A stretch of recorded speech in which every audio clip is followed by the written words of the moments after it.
Madame, monsieur, bonjour, soyez les bienvenus ici dans les studios de l'IH2EF pour un nouveau numéro de votre émission Au Périscope, numéro aujourd'hui consacré à l'instruction en famille. Alors comment l'institution scolaire gère-t-elle, accompagne-t-elle, encadre-t-elle, régule-t-elle, s'empare-t-elle, administre-t-elle l'instruction en famille? C'est ce que nous allons voir pendant l'heure qui va suivre, une heure qui sera dissociée en deux parties, une première consacrée aux enjeux de l'instruction en famille et l'autre aux applications sur le terrain.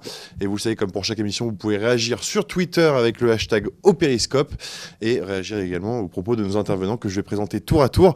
Merci, vous êtes 4 aujourd'hui en plateau avec moi. Je vais commencer par vous, Florence Smith. Vous êtes inspectrice générale de l'éducation, du sport et de la recherche. Bonjour. Bonjour. Philippe Beaugrand, vous êtes maître de conférence en sciences de l'éducation à CY Cergy Paris Université. Bonjour. Bonjour. Nathalie Badorc, vous êtes IEN et doyenne des premiers degrés dans l'Académie de Toulouse. Bonjour. Bonjour. Et enfin, Anne Faurier-Herbert, vous êtes directrice académique adjointe de la Haute-Garonne, donc dans l'Académie de Toulouse. Bonjour. Bonjour. Bien, eh bien, je vous propose tout de suite d'entamer cette première partie, comme je le disais, consacrée aux enjeux de l'instruction en famille. Mais qu'est-ce que l'instruction en famille, Madame Smith, pourriez-vous nous la définir, s'il vous plaît ? Oui, alors l'instruction en famille, qu'on appelle aussi l'IEF, vient du fait qu'en France, la loi impose à la famille d'instruire les enfants âgés de 3 à 16 ans, l'objectif étant qu'à l'issue de la scolarité obligatoire, ils maîtrisent le socle commun de connaissances, de culture et de compétences. Si la Suède estime que seule l'école permet d'atteindre cet objectif, la loi française laisse le choix aux familles de scolariser leur enfant dans un établissement public ou privé ou d'assurer elles-mêmes cette instruction. C'est donc ce qu'on appelle là l'instruction en famille. Et l'instruction en famille recouvre deux modalités principales, selon que l'instruction est choisie parce que l'enfant ne peut pas être scolarisé dans un établissement scolaire. L'enfant peut alors être inscrit au CNED réglementé. Et le suivi est tout à fait comparable à celui qui est réalisé dans un établissement scolaire. Et les droits d'inscription sont pris en charge par l'Éducation nationale. Mais c'est une situation dont on observe un recul par rapport à l'autre modalité, qui est le choix de ne pas scolariser ses enfants auprès du CNED, savoir du coup un choix libre. Et en France, on considère qu'au total, entre 50 et 60 000 enfants sont instruits en famille. C'est-à-dire que c'est très peu rapporté aux 12 millions d'élèves qu'il y a en France. Mais il est important que chaque enfant ait des chances comparables d'insertion dans la société, d'où l'importance qui est accordée aux modalités de l'instruction en famille par l'État, afin de s'assurer justement que l'enfant maîtrisera bien ce socle commun de connaissances, de compétences et de culture à 16 ans, qu'il n'est pas exposé à des dérives sectaires et qu'il n'est pas isolé. Pour autant, et c'est un point important à souligner, l'instruction en famille doit se faire au sein de la famille, c'est-à-dire que si des enfants de familles distinctes sont regroupés, en présentiel ou à distinct, il s'agit alors d'une école de fait. Et alors, quelles sont les modalités de cette instruction en famille ? Alors, les modalités de l'instruction en famille ont changé récemment, puisque la loi du 24 août 2021, confortant le respect des principes de la République, depuis cette loi, donc, lorsqu'une famille souhaite instruire son ou ses enfants en famille, elle doit obtenir une autorisation, alors qu'avant, il s'agissait d'une simple déclaration. Donc, les familles qui sollicitent une autorisation peuvent le faire pour 4 motifs distincts: l'état de santé de l'enfant ou son handicap, la pratique d'activités sportives ou artistiques intensives, l'itinérance de la famille en France ou l'éloignement géographique de tout établissement scolaire public, ou enfin l'existence d'une situation propre à l'enfant motivant le projet éducatif, sous réserve que les personnes qui en sont responsables justifient de la capacité de la ou des personnes chargées d'instruire l'enfant à assurer l'instruction en famille dans le respect de l'intérêt supérieur de l'enfant. Et c'est un point là qui est particulièrement important, puisque dans ce cas, au cas de ce qu'on appelle le motif 4, la demande d'autorisation comporte une présentation écrite du projet éducatif, l'engagement d'assurer cette instruction majoritairement en langue française, ainsi que la présentation des pièces justifiant de la capacité à assurer l'instruction en famille. Il faut donc à la fois que les familles présentent la situation de l'enfant et soient en capacité de montrer en quoi le projet pédagogique choisi répond à cette situation propre à l'enfant. Et l'Éducation nationale autorise ou non l'instruction en famille sur la base de qu'est-ce qui est le mieux pour l'enfant. Est-ce que c'est l'instruction en famille ou est-ce que c'est la scolarisation, encore une fois, eu égard à la situation propre à l'enfant. Néanmoins, l'obtention de l'autorisation ne signifie pas que les familles ont reçu un blanc-seing, puisqu'il y a toute la procédure de contrôle qui, elle, reste identique à ce qui se faisait avant. C'est-à-dire que le maire doit diligenter une enquête la première année et ensuite une fois tous les 2 ans pour vérifier la validité des motifs avancés pour obtenir l'IEF et vérifier aussi la compatibilité de l'instruction avec l'état de santé de la famille, les conditions de vie de la famille, l'état de santé de l'enfant, pardon, et les conditions de vie dans la famille. Et l'objectif, encore une fois, est de s'assurer du bien-être de l'enfant et de la qualité de l'instruction afin que les enfants aient au final les mêmes chances d'insertion dans la société, c'est-à-dire qu'il n'ait pas un avenir qui soit obéré par l'instruction en famille. Alors une nouvelle question toujours dans ce propos introductif, quels sont les services et les auteurs concernés par l'instruction en famille au sein de l'éducation nationale ? Alors là, ils sont très nombreux, parce que si le cadre est défini par les services centraux du ministère de l'Éducation nationale, je pense à la Direction générale de l'enseignement scolaire, qu'on connaît plus souvent sous le nom de DGESCO, de la Direction des affaires juridiques, la réalité de l'instruction en famille se découvre surtout à l'échelle académique avec plusieurs intervenants. Parce que l'importance de l'instruction en famille pour l'éducation nationale est attestée, s'il en est besoin, par la création d'une fonction de référent IEF, donc qui existe depuis la rentrée 2022. Alors même si ces référents ne remplissent pas exactement les mêmes missions dans toutes les académies, ils assurent une fonction d'échange entre l'académie et les services centraux. Ils assurent aussi l'harmonisation, voire l'organisation des pratiques d'instruction des demandes et de contrôle à l'échelle de l'académie entre les différents départements. Et ils ont également une fonction de conseil auprès du recteur en cas de besoin. On trouve également les directions des services départementaux de l'éducation nationale, parce que ce sont ces directions qui sont les destinataires des demandes d'instruction en famille. Ce sont également ces DSDEN qui organisent les contrôles, convoquent les familles et assurent le suivi des dossiers. Et l'instruction des demandes d'autorisation a fortement accru leur travail, et je pense que mes collègues en parleront tout à l'heure.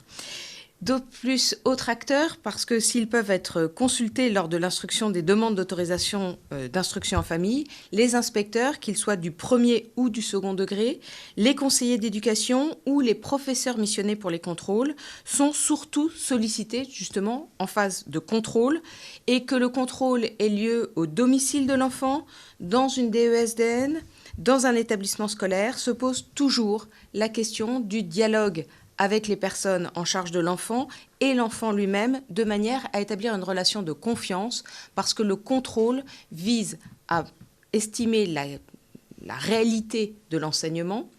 Et donc, pour que cet enseignement soit apprécié au mieux, il faut que chacun des participants soit à l'aise avec l'autre, d'où l'importance de ce contrôle. Et c'est d'autant plus important que chacun soit à l'aise que les familles ne sont pas tenues de respecter un programme, ce qui rend souvent impossible le recours à des évaluations qui seraient comparables à ce qui se ferait en classe à la fin d'une séquence ou lors d'un examen. Et donc, il a fallu aussi renforcer la réflexion sur les modalités d'évaluation et d'appréciation des connaissances et des compétences, d'autant qu'il faut pouvoir couvrir tous les aspects communs du socle commun de connaissances, de compétences et de culture. Parce que, pour mémoire, le Code de l'éducation indique, et je cite, « Outre la transmission des connaissances, la nation fixe comme mission première à l'école de faire partager aux élèves les valeurs de la République. Le service public de l'éducation fait acquérir à tous les élèves le respect de l'égale dignité des êtres humains, de la liberté de conscience et de la laïcité. Par son organisation et ses méthodes, comme par la formation des maîtres qui y enseignent, il favorise la coopération entre les élèves. » Donc, il convient qu'un enfant qui est instruit en famille ait accès aux mêmes éléments et ne soit pas exposé notamment à un risque de dérive sectaire.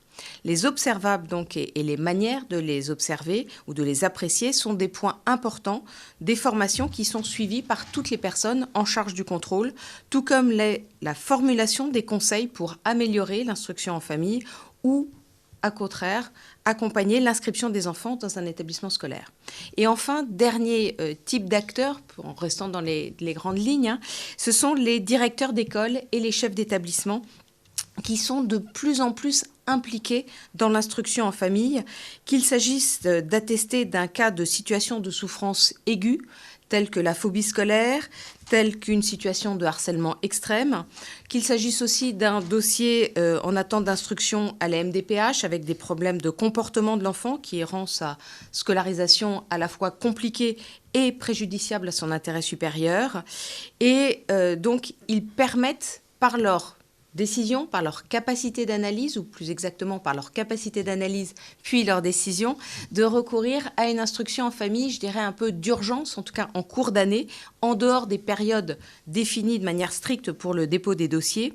Et ils ont aussi un autre rôle, là dans des situations au contraire qui ne sont pas de souffrance, mais pour l'accueil des enfants instruits en famille qui sont rescolarisés ou qui vont être scolarisés pour la première fois s'ils ont commencé par l'instruction en famille. Et donc, il s'agit à ce moment-là de leur faire passer des tests pour déterminer à quel niveau il faut instruire ces enfants, puisque par définition, comme ils n'ont pas suivi les programmes, on ne peut pas systématiquement dire telle tranche d'âge ou tel âge précis va dans telle classe. Donc, vous voyez qu'on a un panel très large et que finalement, c'est peu d'enfants, mais ce sont des enfants auxquels l'éducation nationale accorde une place forte pour qu'ils aient tous les mêmes chances et donc tous les acteurs se mobilisent. Merci beaucoup Florence Smith. Je rappelle que vous êtes inspectrice générale de l'éducation, du sport et de la recherche. Je vous propose maintenant de nous intéresser au profil, aux motivations et aux pratiques de ces familles. Avec vous, Philippe Bongrand, vous êtes maître de conférence en sciences de l'éducation à CY Cergy Paris Université. Justement, que sait-on du profil des enfants instruits en famille ?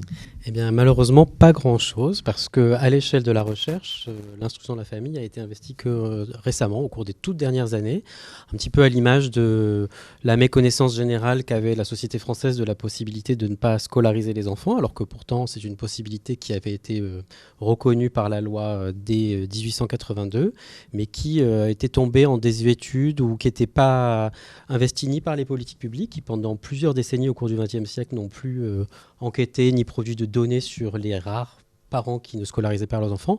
Et de même, à l'unisson, les chercheuses et chercheurs n'avaient pas identifié cet objet et donc se sont retrouvés un peu dépourvus lorsque, à partir des années 2000, le sujet est revenu à l'agenda politique, puisque en décembre 1998, une loi a réorganisé totalement la réglementation et l'encadrement public de l'instruction dans la famille, et donc c'est mis progressivement en ordre de marche pour produire des données, améliorer les taux d'effectivité des contrôles de l'effectivité du droit à l'instruction des enfants concernés, ce qui a fait que finalement on se retrouve à réfléchir sur un dossier qui, à l'échelle de l'histoire de l'administration ou des recherches universitaires, qui ont une temporalité peut-être encore plus longue, est tout à fait récent et donc progresse d'ailleurs à vue d'œil. D'année en année, on voit des données qui s'améliorent ou qui sont d'un point de vue purement intellectuel de plus en plus robustes et qui nous permettent de commencer à essayer d'approcher le sujet. Mais il y a encore surtout avant tout des questions à creuser. Et on a quand même quelques éléments, je vous rassure tout de suite, je ne vais pas parler simplement des frustrations, mais grâce aux parents avant tout, aux associations de parents aussi, mais aussi également, peut-être même, surtout avec les administrations qui nous ont permis d'accéder à des données ou d'en produire d'ailleurs, parfois avec des modalités collaboratives. Quelques chercheuses et chercheurs universitaires au cours des toutes dernières années ont commencé à essayer de débroussailler le sujet et commencent à produire des éléments, alors des publications qui vous seront proposées à titre de ressources avec cette émission. Il y a un livre qui est dans les cartons qu'on espère pouvoir publier avec une vingtaine de collègues dans les 18 mois qui viennent. Donc, on espère qu'il vous sera très utile. Alors, une des difficultés, c'est que suivant le périmètre de l'instruction dans la famille que l'on retient pour raisonner, les données sont très différentes. Alors, Madame Smith l'a évoqué, l'instruction dans la famille, puisque ça a été longtemps l'expression utilisée par la réglementation, même si depuis la loi de 2021, l'expression instruction en famille a été introduite dans la loi. Et un peu brouillé nos cartes, nous avions un beau jardin à la française avec des catégories assez claires. Maintenant, ça change. Mais l'instruction dans la famille se décompose en deux catégories dans les statistiques publiques qui font que suivant qu'on retient l'une des catégories ou l'autre, ou les deux ensemble, les données sont très différentes. Pour vous donner un exemple, il me semble assez parlant, c'est l'âge. Alors, quel âge ont ces enfants qui sont instruits en famille ou dans la famille ? Si on prend la composante des enfants qui sont des élèves de l'école publique, mais simplement instruits à distance, scolarisés à distance parce qu'ils ont été admis pour s'inscrire par voie dite réglementée au CNED, ces enfants en fait sont pour la plupart des enfants d'âge second degré. Ils ont entre 11 et 15 ans. 87% d'entre eux dans les années 2000, alors là toutes les données que je donne sont avant le changement de réglementation, donc ils sont de l'ordre de 87% de l'âge second degré, ce qui emporte des questions pour les contrôles, pour les préoccupations relatives à l'acquisition du socle. On est près de la fin au terme de laquelle on doit garantir l'acquisition du socle. Ça pose des questions assez spécifiques. Alors que si maintenant on prend l'autre composant de l'instruction de la famille, c'est-à-dire l'instruction en famille hors CNED réglementé, qui peut passer par de l'enseignement à distance ou pas, là, les enfants sont beaucoup plus jeunes. Et statistiquement, dans les années 2010, si on prend l'intégralité des enfants concernés, ils sont de l'ordre de 3 sur 5, 61% de l'âge premier degré. Pardon. Donc, ça veut dire que 87% au CNED réglementé sont d'âge second degré. Et en instruction en famille hors CNED réglementé, ils sont à 39% d'âge second degré. Donc, en fait, c'est très différent. Donc, pour les uns, en fait, on raisonne grosso modo sur des enfants d'âge 11-15 ans quand ils sont au CNED. Et quand on raisonne hors CNED, on a une grosse majorité, pas loin des 60% dans les années 2010, 61% qui ont entre 6 et 10 ans. Et alors, il faudrait mettre à jour ces données, puisque là, les données que je viens d'exposer sont avant 2019. Et en 2019, on a considéré que les enfants de 3, 4 et 5 ans étant désormais soumis à l'instruction, ou bénéficiant de l'instruction obligatoire, on allait les compter aussi. Donc, on rajoute 3 générations dans le compte. Alors, on n'a pas accès aux données les plus récentes concernées, mais dans un département avec lequel nous avons beaucoup travaillé pour produire des statistiques, la part des enfants de 3 à 10 ans, c'est-à-dire d'âge premier degré dans les termes de l'éducation nationale, est passée de 60 à 75%. Donc en fait, quand on raisonne sur l'instruction en famille hors CNED réglementé, donc sans les élèves scolarisés à distance, en fait, on parle dans ce département-là dont on a de bonnes raisons de penser qu'il donne des chiffres qui peuvent être valables à une échelle plus supérieure, voilà. On est à des 3/4 d'enfants d'âge premier degré, ce qui, vous imaginez, pour les collègues dans les circonscriptions, a des effets assez spectaculaires parfois de tâches de contrôle. Alors pourquoi les parents instruisent-ils leur enfant hors école ? Alors, pour la catégorie des élèves qui sont scolarisés à distance avec le CNED réglementé, on a les statistiques qui sont produites par l'administration parce que directement à partir des raisons qui sont exprimées par les parents et validées par l'administration pour accepter de scolariser les élèves à distance. Donc là, les formulaires proposent une typologie de catégories, les familles cochent la case qui correspond à leur situation pour se voir reconnaître ce droit. Donc mécaniquement, on a des statistiques. On sait que dans les années 2010, donc entre 2007 et 2018, 2018-2019, au CNED réglementé, les enfants instruits dans la famille le sont pour les 2/3 d'entre eux pour des motifs d'itinérance. Donc ça renvoie à différentes situations, mais notamment aux enfants de familles du voyage itinérantes. Donc les 2/3, c'est ce qui renvoie à des questions, des problématiques de scolarisation des enfants qui sont assez spécifiques, identifiées. Dans 20% des cas, pour ces enfants au CNED réglementé, donc qui sont dans l'instruction dans la famille, ça renvoie à des questions de santé et de soins à domicile en particulier. Après, le reste sont des quelques pourcentages pour des suivis de cursus artistiques ou sportifs particulièrement intensifs et donc incompatibles avec une scolarité ordinaire. Ça peut être pour des motifs d'éloignement géographique, mais ça représente de l'ordre de 2% tout juste. 1% pour des situations de handicap. Après, il y a quelques autres motifs. Mais là, c'est assez identifié. Les familles cochent une case, ça leur est reconnu. Et à partir de l'année en cours, en 2022-2023, on va pouvoir produire des statistiques à partir des motifs qui ont été sollicités, qui ont été exprimés par les familles pour avoir une autorisation. Donc, on pourra reconnaître ces statistiques, mettre à jour ces statistiques. Pour la deuxième partie, la deuxième composante de l'instruction de la famille, c'est une autre paire de manches pour essayer de comprendre les raisons alléguées, parce que jusqu'à cette année, il n'y avait pas de case à cocher. Et donc, pour savoir ce qu'il en était, en allant au-delà de simplement interviewer quelques familles sollicitées sans trop savoir quelle était leur représentativité, la seule manière qu'il y avait pour la recherche de le faire ou pour les services de le faire consistait à solliciter les rapports écrits par les enquêteurs et enquêtrices de mairie ou les contrôleurs pédagogiques de l'éducation nationale pour voir s'il y était fait état de raisons, comme d'ailleurs les enquêtes de mairie ont pour mandat de le faire. Donc la difficulté, il y a toutes sortes de difficultés sur lesquelles je ne vais pas m'étendre, mais qui font que par exemple les enquêtes de mairie au cours des années 2000 à 2010 n'étaient pas effectives pour la moitié d'entre elles, ce qui fait que déjà produire des données représentatives était problématique. Néanmoins, on peut en collectant des centaines et des centaines de dossiers, ce qui fait l'ordinaire des collègues qui procèdent au contrôle ou des familles qui élargissent leur réseau pour identifier cette diversité des réseaux, on peut voir qu'il y a une énorme palette de raisons, même si on a du mal à quantifier les unes et les autres. Bon, alors chacun va y aller de sa typologie à l'échelle d'une circonscription, d'un département, d'une académie. Au plan national, n'en parlons pas, c'est très difficile de les collecter, mais on peut les agréger de différentes manières. Alors j'en propose une sur laquelle nous, chercheurs, on a essayé d'avancer. Une typologie en 3 termes, mais qui sert des intérêts de recherche qui ne sont peut-être pas à exprimer ici, mais une première série de raisons sont centrées sur les motifs des parents, qui ont des raisons qui les conduisent à vouloir instruire hors école parce que, pour exemple, ils ont des projets de pédagogie alternative, ils veulent éduquer leurs enfants d'une certaine manière, pour certaines valeurs, d'une certaine manière parce qu'ils pensent que les enfants apprendront d'une manière qui leur correspond à différents égards, ou des parents qui, par exemple, ont un projet de voyage au long cours pendant plusieurs mois et considèrent que c'est incompatible avec une inscription dans un établissement et qui, le temps d'une année, vont soit en famille eux-mêmes. Ça peut être des parents, sinon, qui souhaitent nourrir des relations internes au sein de la famille ou dans leur environnement ou sur leur territoire, tels qu'ils ne souhaitent pas que leur enfant se rende à l'école tous les jours. On va dire des raisons du côté des parents. Après, il y a tout un deuxième bloc de raisons qui renvoie, lorsqu'on interroge les parents et que on lit les raisons qu'ils ont exprimées auprès des enquêteurs, enquêtrices des mairies ou des administrations académiques, il y a tout un ensemble de raisons qui sont formulées non pas en termes de choix des parents, mais en termes de perception de l'école. Donc ça peut prendre différentes formes. Ça peut être une situation où il y a eu un conflit avec l'école. Ça peut être une situation où, avec l'école, les parents ont constaté que les enseignants n'arrivaient pas à répondre de manière adéquate à des besoins éducatifs particuliers. Et donc même après avoir essayé beaucoup de choses et parfois de manière assez positive vis-à-vis des collègues de l'éducation nationale, les parents viennent quand même à instruire dans la famille. Ça peut être pour des raisons de harcèlement scolaire qui font que les parents considèrent qu'il n'est pas possible de mettre leurs enfants dans un bâtiment aussi hostile une journée de plus. Il y a tout un ensemble, il y a toute une gamme de discours sur l'école.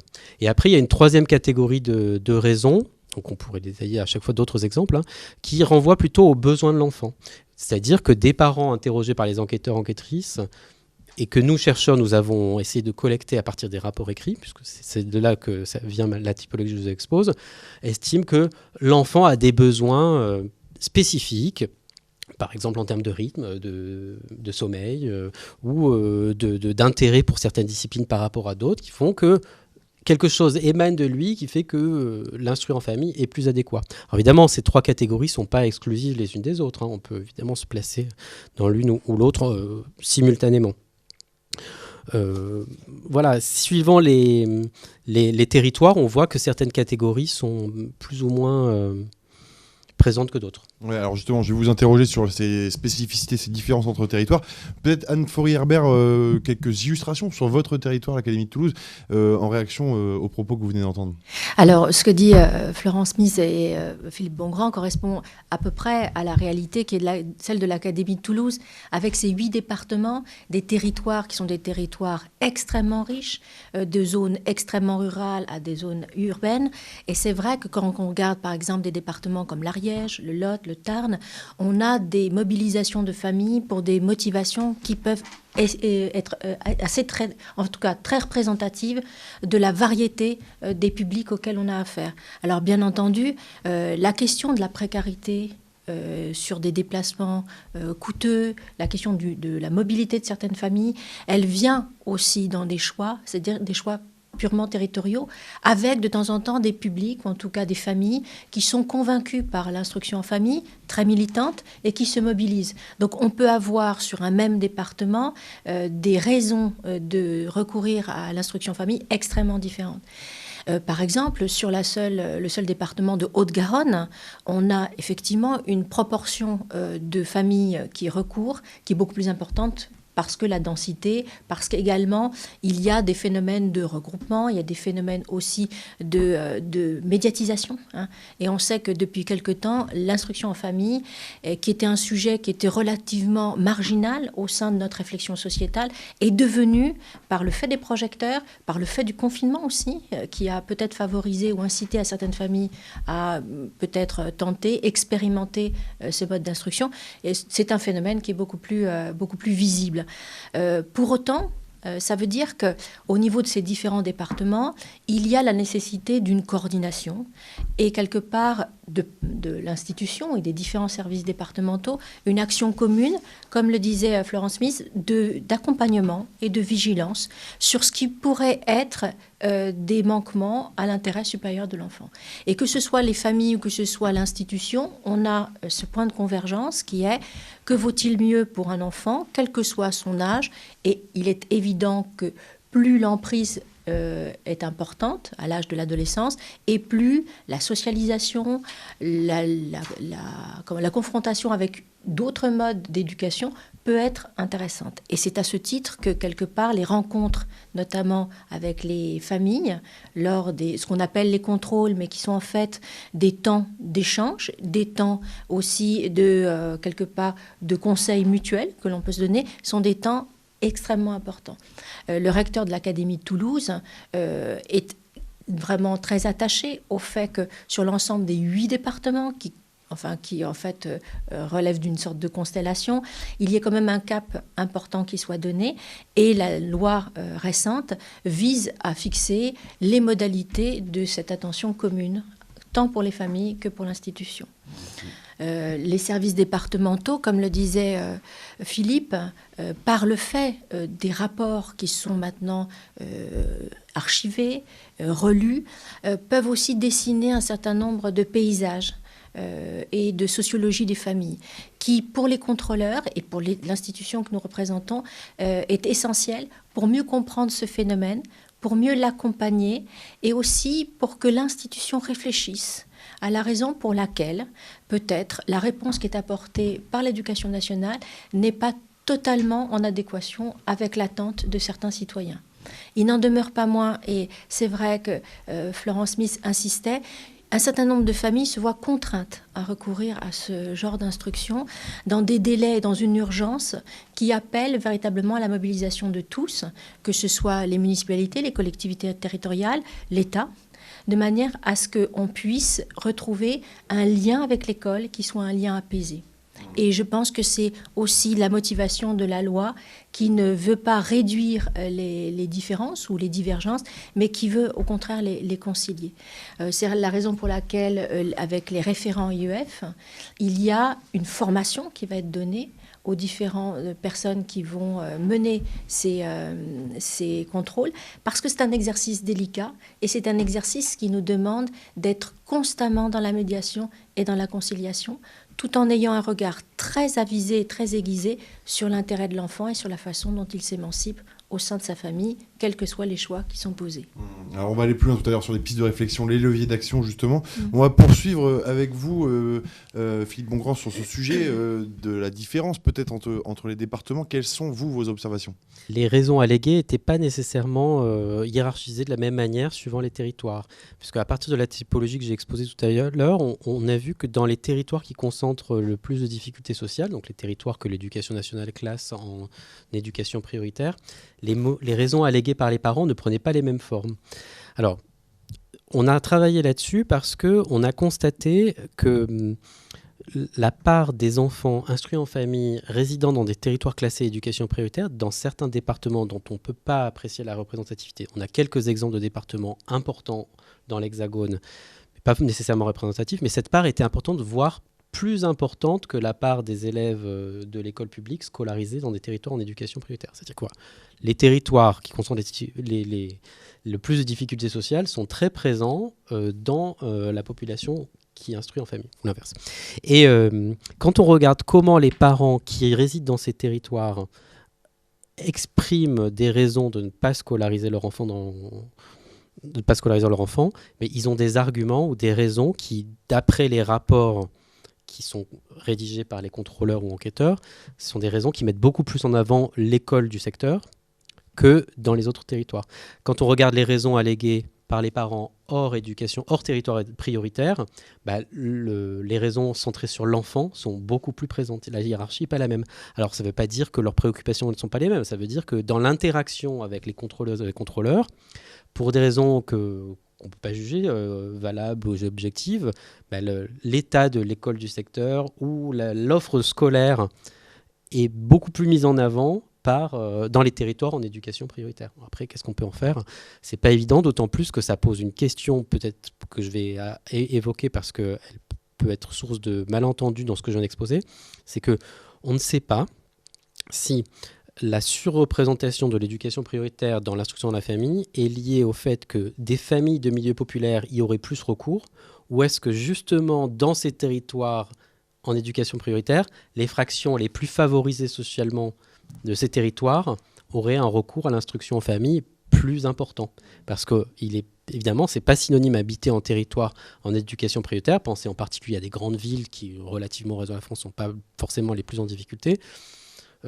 Ces territoires peuvent être le lieu de résidence de ménages favorisés et qui peut être instruits en famille. Et jusqu'à l'année en cours, jusqu'en 2022-2023, pour les enfants instruits en famille, contrairement aux élèves scolarisés, jusqu'à cette année, on ne demandait pas aux parents de rendre compte de leur profession ou catégorie socio-professionnelle, ce qui, d'un point de vue sociologique, donc, ne permet pas du tout d'apprécier les caractéristiques sociologiques dont on sait qu'elles sont déterminantes pour les apprentissages des enfants. Et donc là, depuis cette année, a priori, les données administratives devraient pouvoir permettre de caractériser sociologiquement les familles à cet égard. Et alors, si on élargit un peu le champ de vision, y a-t-il des spécificités françaises ? Alors, il y en a du point de vue de la législation, bien sûr, parce que, alors, pas des singularités, mais des spécificités. C'est-à-dire que quand je pense aux travaux de Christine Brabant et Marine Dumont, qui ont publié un article récemment qui sera, je pense, communiqué dans les ressources pour essayer de mettre en perspective la diversité des modalités par lesquelles les États encadrent ou parfois n'encadrent pas, dirait-elle, le droit à l'instruction dont bénéficient pourtant par tous les enfants. La France est clairement du côté des pays qui contrôlent. Alors ça surprendra personne qui connaît un peu l'histoire de l'État en France et les traditions de l'école dite républicaine et donc de toutes les attentes que ça contrôle. Mais là, il est clair que d'un point de vue de la réglementation, et ça, un cran a aussi été franchi avec la dernière réforme, depuis 1998, l'encadrement est de plus en plus important, de plus en plus sensible et distingue la France par rapport à de nombreux pays. Même si ce n'est pas le seul pays qui se présente comme dans un contrôle très prononcé. Mme Smith a évoqué la Suède, l'Allemagne ou les Pays-Bas sont aussi des États où on encadre très fortement. Alors du point de vue des enfants et des familles qui instruisent en famille en France, alors il y a quelque chose qu'on a identifié avec les différents collègues universitaires qui travaillent sur le sujet, dont on ne sait pas vraiment si c'est une spécificité française ou c'est pas parce que nous, les universitaires français, nous avons travaillé beaucoup avec les données administratives et avec des questions qui ne sont pas les mêmes que celles de nos collègues, notamment états-uniens. Et en particulier, on a travaillé sur les durées d'instruction dans la famille. On a constaté, en collectant des données administratives à partir des tableurs des administrations, qui nous ont permis d'y accéder de manière bien sûr anonyme, conforme au règlement sur la protection de l'accès aux données, au RGPD. Mais grâce à ces modalités de collaboration, on a pu, et en particulier grâce à l'initiative de Dominique Glassman, un collègue, observer sur un très grand nombre de déclarations d'instruction dans la famille au cours des années 2010, donc de 2010 à 2019, on a regardé combien de temps les mêmes enfants étaient déclarés instruits dans la famille dans un même département. Et on a constaté, à notre surprise, que de l'ordre de la moitié étaient instruits dans la famille qu'une année. Et donc ça nous a beaucoup surpris parce que ça emporte tout un ensemble de conséquences. On s'est dit, s'ils sont instruits... Alors il y a des approximations et des réserves sur ces chiffres, mais ils sont tellement importants et on les retrouve dans la plupart des autres départements sur lesquels on a enquêté. On se dit, je vous dis en résumé l'hypothèse que ça a fait émerger, c'est qu'on pense qu'en France, mais peut-être qu'ailleurs ça n'a pas été identifié, mais c'est possible, mais en France, on voit bien que l'instruction de la famille peut être une solution de recours de court terme dans une trajectoire scolaire d'un enfant, d'un élève donc, qui pour quelques mois va être compté l'année correspondante comme instruit dans la famille, mais à titre d'ajustement, parce que les parents se séparent et déménagent, ou alors parce que pour une question de harcèlement, le temps de trouver une autre solution acceptable de scolarisation. Et cette part est tellement importante qu'elle nous a semblé mériter d'être mise en avant, parce que de la même manière que quand on raisonne avec les élèves du CNED réglementé, on est sur des profils sans doute très différents des élèves qui sont hors CNED réglementé. Je vous ai dit rien que sur l'âge, ça n'est quand même pas du tout la même chose. De la même manière, entre les familles qui ont développé une approche politique, pédagogique et ou philosophique, qui les conduit à investir beaucoup à titre, on pourrait dire, d'alternative éducative, l'instruction en famille, c'est des familles qui ont des profils, des raisons, un investissement qui attache un sens à cette pratique qui est quand même extrêmement différente d'une famille qui, parce qu'elle rencontre une situation de harcèlement, pendant quelques semaines ou quelques mois, va déscolariser. Donc voilà, c'est une première spécificité, et celle-là. Alors il y a une deuxième spécificité qui est incontournable aussi, c'est la question des motivations religieuses, parce que quand on pense à l'instruction de la famille, historiquement, sociologiquement, universitairement, on est très marqué, si on se plonge un peu dans ce champ, par le cas des États-Unis. Et aux États-Unis, l'histoire du homeschooling, depuis le début des années 80, est l'histoire de la montée progressive de militants évangéliques qui ont investi pour des raisons religieuses et promu pour des raisons religieuses l'instruction dans la famille comme d'une manière alternative à ce qu'on trouve en France dans les discours publics des associations ou dans les raisons que présentent les familles aux contrôleurs et enquêteurs. C'est-à-dire qu'aux États-Unis, il y a une enquête qui a été faite par ce qu'on pourrait dire l'équivalent de l'ADEPE, donc une étude par sondage auprès d'un échantillon représentatif des familles qui demande aux parents, donc indépendamment des enjeux de contrôle, donc c'est des données plus robustes, de donner les raisons de l'instruction à la famille. Et de l'ordre de la moitié d'entre elles indiquent que le désir de donner une instruction religieuse à leur enfant fait partie de ces raisons, donc la moitié. Et 17% disent que c'est la raison numéro 1. Alors en France, les parents ne sont pas les mêmes et les enquêtes ne sont pas les mêmes. C'est-à-dire qu'en France, on ne poserait pas cette question. Si l'ADEPE faisait une enquête, elle poserait, je pense, sans doute pas cette question. Et les enquêteurs, enquêtrices des mairies ou les contrôleurs pédagogiques ne posent pas cette question, ne demandent pas s'ils font pour des raisons religieuses. Et même parfois, quand ils voient bien qu'il y a un environnement religieux ou même un discours explicitement religieux tenu par les parents, mais dans les usages qu'on pourrait dire républicains tels qu'on les entend ici, les collègues fonctionnaires rechignent à mettre sur papier des arguments de type religieux. Donc quand on regarde les écrits et les rapports d'enquête et de contrôle, les raisons religieuses sont sans doute pas les plus à même à être exprimées. Mais dans tout ça, il y a tout un ensemble d'éléments qui laissent penser qu'en France, et ma collègue québécoise Christine Babon voit la même chose au Canada, les raisons religieuses sont manifestement beaucoup moins présentes, beaucoup moins exprimées auprès des chercheurs comme des enquêteurs et enquêtrices qu'aux États-Unis. Bon, merci beaucoup Philippe Bongrand. En tout cas, je rappelle que vous êtes maître de conférence en sciences de l'éducation à CY et SRJ Paris Université. Avant de s'intéresser à quelques applications sur le terrain, voir vos avis, mesdames, sur la question, je vous propose quelques réponses à des questions juridiques. Et pour ça, on découvre la Minute Juris qui vous est présentée par Raphaël Mata-Divigno. L'instruction obligatoire, encadrée par l'article L131.1 du Code de l'éducation, implique que tous les enfants âgés de 3 à 16 ans bénéficient d'une instruction qui peut être suivie dans un établissement scolaire, public ou privé, ou en famille. C'est l'expression du principe de liberté de l'enseignement, proclamé à l'article L151.1, élevé au rang de principe fondamental reconnu par la loi de la République dès 1977 par le Conseil constitutionnel et consacré par plusieurs traités internationaux protégeant le droit des parents de choisir, sous certaines conditions, un enseignement respectueux de leurs convictions religieuses ou philosophiques. Aujourd'hui, les craintes liées au risque de dérive sectaire et à la radicalisation religieuse ont entraîné un changement de paradigme et impliquent une vigilance accrue dans le contrôle des méthodes d'éducation. Auparavant, le choix de l'instruction à domicile était soumis à un régime purement déclaratif. Mais la loi du 24 août 2021, confortant les principes de la République, a opéré une rupture, soumettant l'instruction à domicile à un régime d'autorisation préalable. L'article L131.2 prévoit désormais que l'instruction peut, par dérogation, être dispensée dans la famille et énonce les motifs pour lesquels l'autorisation peut être accordée.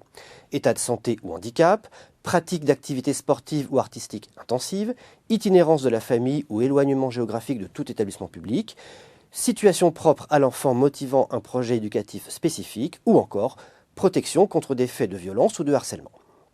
Le Conseil constitutionnel a précisé en 2021 que l'instruction en famille constitue une modalité de mise en œuvre de l'instruction obligatoire, mais non une composante de la liberté d'enseignement, d'où l'absence d'un droit absolu à obtenir cette autorisation.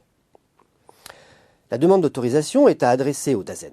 Si la demande est fondée sur l'existence d'une situation propre à l'enfant, il est nécessaire de communiquer les éléments essentiels décrivant la démarche et les méthodes pédagogiques mises en œuvre. En l'absence de réponse du DAZEN dans un délai de 2 mois, la demande est implicitement acceptée. En cas de refus explicite, la famille peut contester la décision par un recours administratif préalable obligatoire devant une commission d'appel qui donnera la position définitive de l'administration. Le refus, qui doit être motivé, pourra être contesté devant une juridiction administrative. En procédure d'urgence, les juges retiennent généralement l'urgence compte tenu des courts délais avant la rentrée scolaire et enjoint à l'administration de réexaminer en urgence la demande. En procédure au fond, plusieurs moyens peuvent conduire à l'annulation. Composition irrégulière de la commission, défaut de motivation de la décision, erreur sur les faits justifiant le refus, erreur d'appréciation de la situation de l'enfant ou encore atteinte à l'intérêt supérieur de l'enfant. Principe qui a été consacré par le Conseil constitutionnel en 2019 et considéré comme une liberté fondamentale par le Conseil d'État dès 2011. La jurisprudence administrative est très fertile en annulation de refus des demandes fondées sur la situation propre de l'enfant. Elle estime que pour apprécier une telle situation, il appartient seulement à l'autorité académique de s'assurer, par l'examen des éléments constitutifs du dossier, que le projet éducatif comporte les éléments essentiels de l'enseignement et de la pédagogie adaptés aux capacités et au rythme d'apprentissage de l'enfant. Le juge valide alors les projets pédagogiques et censure les exigences de justification d'un projet particulier spécifique. Un enfant instruit à la maison est ensuite soumis à 2 contrôles. Du maire de la commune de résidence d'abord, pour les questions liées à sa santé et aux conditions de vie. De l'autorité académique ensuite, pour le suivi pédagogique et sa maîtrise progressive du socle commun. Enfin, lorsque l'intérêt supérieur de l'enfant est compromis ou en cas de non-respect des prescriptions académiques, les autorités pénales peuvent être saisies. Merci beaucoup Raphaël pour cette minute juriste. Nous allons pouvoir maintenant nous intéresser à notre deuxième partie d'émission consacrée aux applications sur le terrain. Et on va prendre la direction forcément de l'Académie de Toulouse, fortement représentée aujourd'hui autour de cette table. Avec vous, Anne Faury-Herbert et Nathalie Badorc. Alors, peut-être d'abord Anne Faury-Herbert sur les spécificités, les particularités départementales que vous avez évoquées tout à l'heure. Certaines évolutions ont été induites chez vous par le confinement. Oui, alors il est évident, et je crois qu'on l'a rappelé, le fait qu'il y ait eu les recours à la continuité pédagogique, que certaines familles se soient emparées du numérique et dû suivre l'enseignement, en tout cas l'accompagnement scolaire de leur enfant, a parfois incité certains à aller au-delà et à recourir à l'instruction en famille, d'autant plus qu'on était aussi sur des précautions sanitaires qui encourageaient. On a eu un petit peu la vigilance sur l'évolution et en tout cas sur l'amplification de ce phénomène qui finalement s'est relativement tari au fur et à mesure. Maintenant on est sur une année qui est un peu plus sereine heureusement, et ce phénomène n'a pas pris l'ampleur qu'on aurait pu penser. Sans doute parce que justement l'accompagnement scolaire est un élément important, mais qui demande un investissement des parents qui est extrêmement soutenu. Et un certain nombre, Philippe Bongrand le rappelait, de familles qui expérimentent ce recours à l'instruction en famille, et je laisserai ma collègue en parler, voient très rapidement, au fur et à mesure que le jeune croit à la fois dans l'exigence, dans le rapport à l'autre, dans le rapport aussi au conflit plus adolescent, il y a la nécessité d'avoir des tierces personnes. Et donc, la chose scolaire est une chose qui demande un certain nombre de gestes professionnels que certaines familles acquièrent ou en tout cas ont expérimenté et qui fonctionnent, d'autres ont plus de difficultés. On le verra tout à l'heure, c'est la question de l'orientation aussi qui se pose très rapidement en milieu de cycle 4, fin de cycle 4, et par conséquent la poursuite d'études en lycée, puis au-delà du lycée. Donc il y a souvent des rescolarisations qui sont assez nombreuses à partir de la 4e, 3e, voire même seconde. Comme on le disait, sur une académie comme Toulouse, on a quand même vraiment des profils extrêmement variés et finalement des familles avec lesquelles on a des préoccupations qui peuvent être de nature très, très différente, voire même très hétérogène. C'est la nécessité pour nous d'être très au fait et de nous rapprocher de la recherche pour être peut-être plus conscients des contextes dans lesquels on rencontre ces familles et l'analyse qu'on fait de la situation de l'enfant. Mais je pense que là, ma collègue qui est sur le premier degré, et dans le premier degré, il y a encore une configuration qui est très spécifique, que ce soit dans les départements ou que ce soit au niveau, comme c'est son cas, sur l'académie. Alors justement, Nathalie Badar, vous êtes IEN et doyenne des premiers degrés dans l'Académie de Toulouse. Comment se fait cette coordination pour les premiers degrés et surtout qui l'a initiée? J'imagine que c'est vous. Alors, je suis IEN et je suis référente IEF pour l'instruction en famille pour 2 départements qui en comptent 8. Donc nous sommes 3 IEN référents sur l'académie. Une fonction et une mission qui a été mise en œuvre à cette rentrée. Donc tout était à créer dans notre périmètre d'action, dans les actions et la coordination qu'il y avait à faire. Étant donné qu'il y avait quand même une augmentation très forte du nombre d'enfants instruits en famille et qui a quand même eu ses prémices par la loi et la mise en œuvre de la loi de l'école de la confiance en 2019 avec la scolarisation obligatoire des enfants dès l'âge de 3 ans. Et là, effectivement, chacune des circonscriptions et des inspecteurs a vu son nombre de contrôles augmenter de façon non négligeable. Et donc, il y a eu une réflexion à laquelle, en plus, il a fallu réfléchir puisque la mise en œuvre du confinement a aussi impacté fortement l'activité des inspecteurs pour réaliser les contrôles dans leur activité au quotidien et qui ne se limite pas qu'au contrôle des enfants instruits en famille. Donc effectivement, en début d'année, c'est aussi un travail en tant que doyenne que j'ai mené avec le collège des IEN du premier degré, de façon à ce que nous ayons dans les 8 départements des pratiques qui soient harmonisées, des documents qui ne soient pas opposables d'un département à un autre, parce qu'il y a une certaine, les familles se déplacent d'un département à un autre. Et donc, nous opposent les pratiques, les modalités de contrôle, le fonctionnement, les supports que nous pouvons utiliser.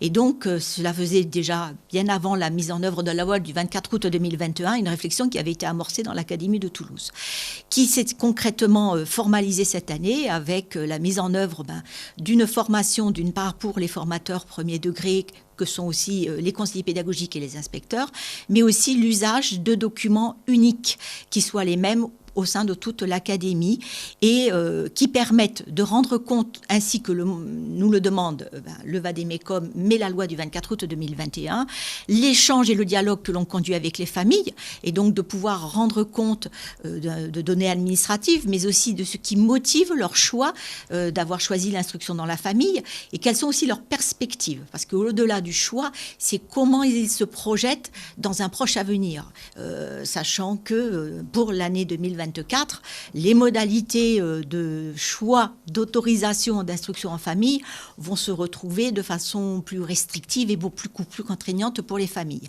Et une deuxième partie qui, elle, était moins structurée par le passé dans la forme du rapport et qui maintenant s'appuie sur les compétences du socle et en parlant du cycle, puisqu'on ne parle pas d'un niveau de classe lorsque l'on évalue un élève, mais on évalue l'élève dans une perspective de compétences qu'il doit atteindre au terme du cycle.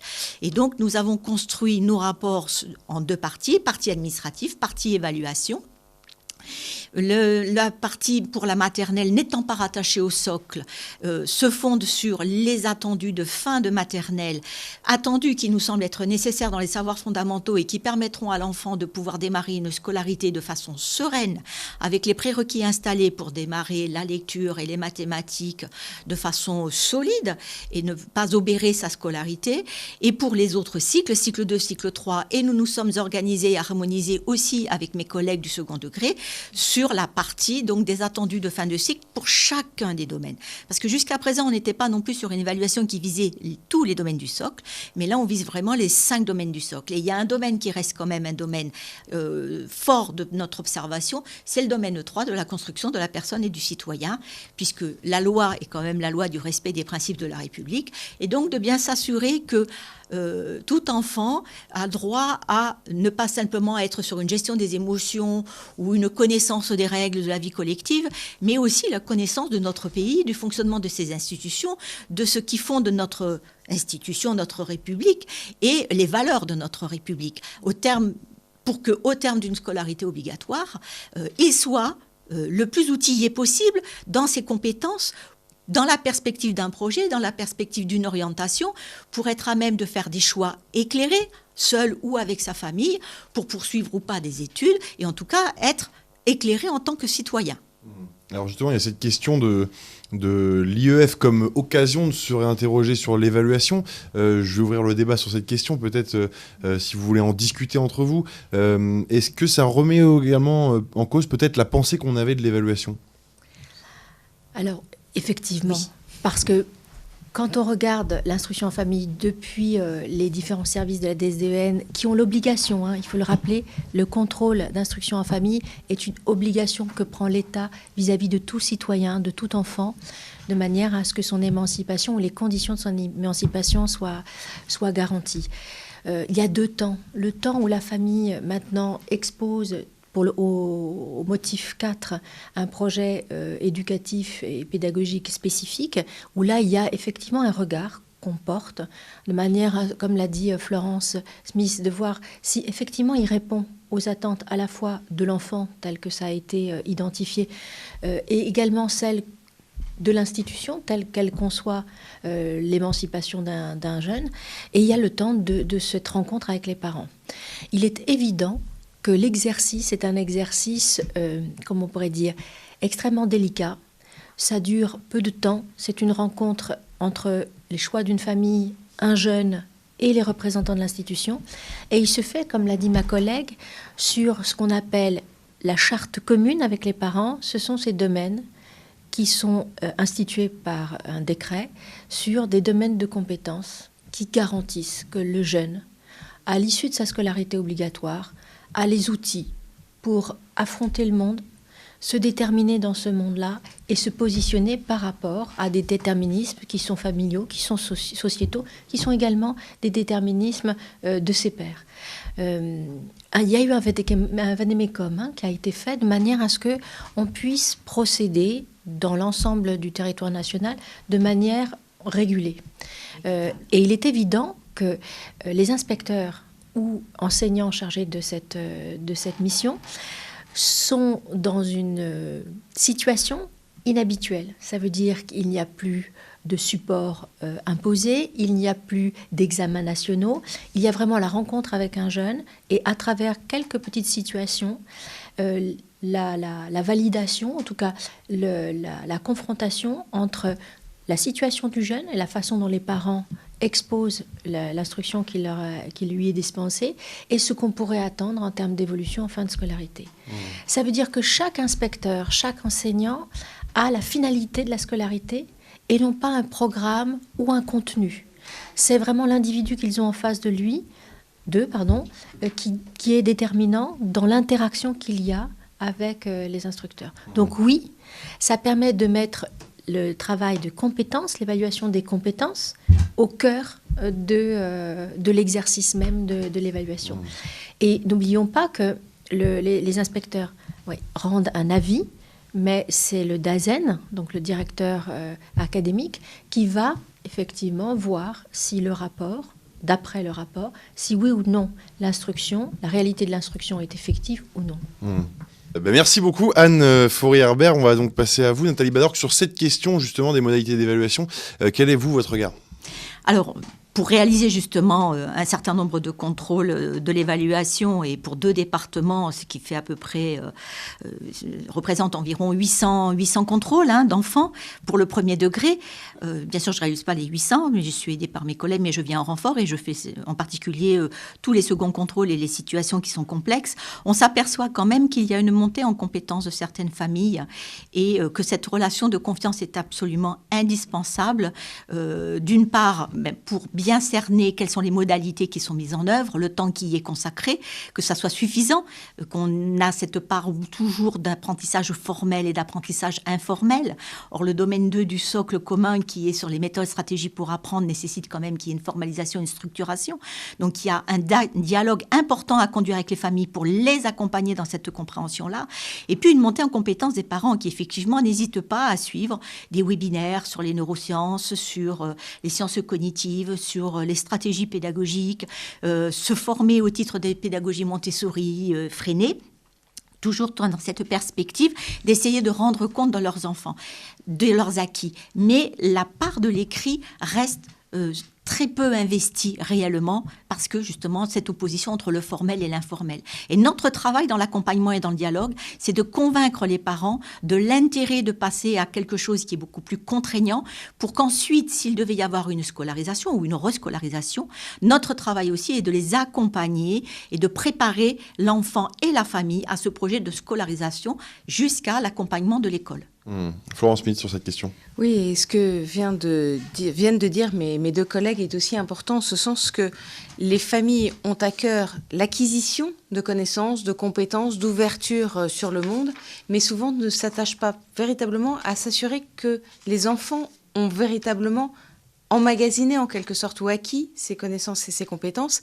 Et du coup, on a là une difficulté supplémentaire d'évaluation que les enfants ne sont jamais ou sont trop fréquemment, trop peu interrogés sur ce qu'ils ont retenu, mais interrogés de façon, je dirais, informelle, ludique ou autre. C'est pas faire un examen, mais on sait que la pédagogie, c'est l'art de la répétition. Et donc, s'assurer que ça a été appris une fois ou intégré une fois, oublié, qu'on y revient, est aussi important. Et quand on mentionnait tout à l'heure l'importance du conseil lors des contrôles, c'est aussi cela, l'importance du contrôle, c'est d'encourager les familles qui montent en compétences, qui cherchent à bien faire, qui cherchent à accompagner leur enfant, à s'assurer aussi que le savoir que ces familles cherchent à transmettre est bien acquis et bien compris. Et Philippe Bongrand, pour clôturer ce tour de table. Je voulais juste souligner que l'instruction en famille avait montré qu'elle pouvait être une occasion de se réinterroger sur l'évaluation parce que d'une certaine manière, elle a été précurseur. C'est-à-dire que depuis 2005-2006 et l'adoption d'un socle commun de connaissances et de compétences, pour reprendre l'expression de l'époque, il y a un mouvement dans l'éducation nationale, on va dire, vers l'évaluation par compétences et par le souci d'un socle. Et en fait, quand en 1998-99, la réglementation de l'instruction de la famille a été refondue, l'éducation nationale, enfin même a été en situation de devoir donner les premiers éléments d'un socle, c'est-à-dire que les contrôles à partir de 1999-2000, les contrôles par l'éducation nationale ont dû essayer d'évaluer si le droit à l'instruction de l'enfant était respecté et garanti, non pas en se basant sur les programmes scolaires de l'école, puisque les enfants n'étaient pas des élèves scolarisés, mais sur la base d'un viatique, d'un minimum à garantir et dont les contrôleurs devaient s'assurer qu'il était bien dispensé auprès des enfants. C'est ce qu'on a appelé donc en 2005-2006 un socle. Et en fait, dès le début des années 2000, c'était présent dans l'instruction de la famille. Et aujourd'hui encore, avec une académie très investie dans le développement professionnel des chargés de mission des contrôles, on a un peu travaillé sur le sujet. Et on s'est rendu compte que des enseignants du second degré qui sont, pour tout un ensemble de raisons, très marqués par leur discipline, donc ils ne sont pas marqués par la polyvalence comme dans le premier degré, mais des chargés de mission qui sont des enseignants ou des enseignantes du second degré qui vont au domicile des familles ou les convoquent à des contrôles pour évaluer les acquis des enfants, en fait, en viennent à évaluer plusieurs disciplines, parce qu'ils ne sont que 2 enseignantes et enseignants pour faire le contrôle de l'ensemble des 5 compétences. Ils se retrouvent à évaluer par compétence et de manière beaucoup plus transversale et décloisonnée. Et d'une certaine manière, ils mettent en avant des modalités d'évaluation et des rapports aux disciplines, à l'enseignement, aux apprentissages, qui sont finalement encore en voie de promotion et sur lesquels il y a encore des marges de progrès pour la mise en place au sein de l'ordinaire de l'éducation nationale. Donc en fait, l'instruction de la famille, dans ses modalités de contrôle, dans les manières de poser les questions sur ce qui est commun à toutes les modalités d'instruction, c'est-à-dire comment garantir l'effectivité du droit à l'instruction de l'enfant, qu'il soit scolarisé ou pas, et pour les modalités d'apprentissage, ça donne à matière à réfléchir. Merci à vous 4, nos intervenants du jour, pour cette heure très riche en débat. On aurait pu poursuivre plusieurs sujets, peut-être pour aller plus loin dans nos échanges, que vous pourrez peut-être poursuivre sur Twitter, par exemple avec le hashtag Opériscope. La question de l'orientation, le dialogue avec les familles autour du projet personnel, ou encore la recherche collaborative, des sujets qui ont été évoqués pendant cette heure et qui peuvent être poursuivis sur les réseaux sociaux. Je rappelle le hashtag donc Opériscope. Avant de se quitter, nous allons retrouver donc le point ressources qui vous est présenté comme chaque numéro par Sylvaine Paul. C'est la Minute Bibli et vous la découvrez en images. Merci Marc-Antoine, merci chers invités. Bonjour à toutes et tous et merci de votre fidélité à notre émission. Explorons sans plus attendre les références que je vous propose aujourd'hui. Commençons, comme d'habitude, par les sites institutionnels. Sur Eduscol, une page est consacrée à l'instruction en famille. C'est là que vous pourrez télécharger le Vademecum qui rappelle les règles actuelles applicables au contrôle de l'instruction dans la famille. Il y propose des recommandations pratiques, il guide et accompagne les services déconcentrés et les personnes chargées de ce contrôle.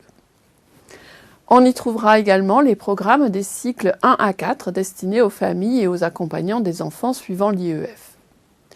Le site éducation.gouv.fr, quant à lui, met à disposition les démarches à suivre selon les différents cas de figure, les formulaires de demande, les textes officiels et les contacts privilégiés.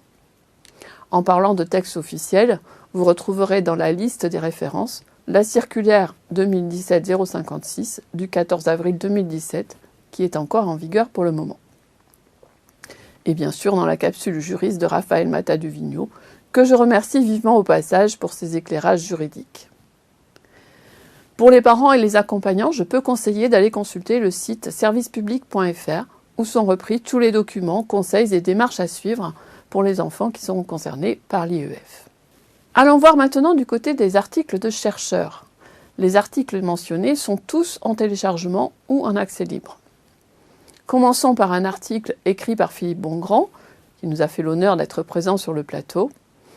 Dilemmes et défis de l'État éducateur face au développement de l'instruction en famille en France.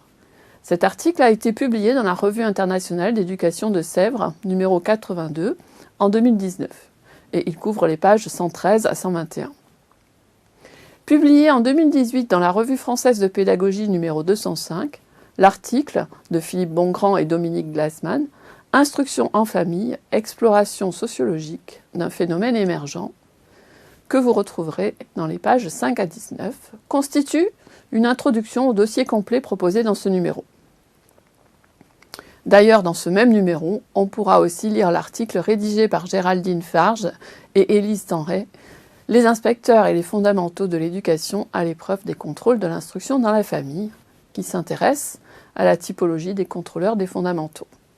Par fondamentaux, il faut entendre ici, je cite, « Le terme fondamentaux utilisé dans cet article permet de penser ce qui constitue le cœur de l'éducation et désigne aussi bien les savoirs, connaissances, attitudes ou encore les compétences attendues des enfants qui sont soumis à l'obligation d'instruction. » On pourra aussi consulter la note numéro 27 du Conseil scientifique de la FCPE.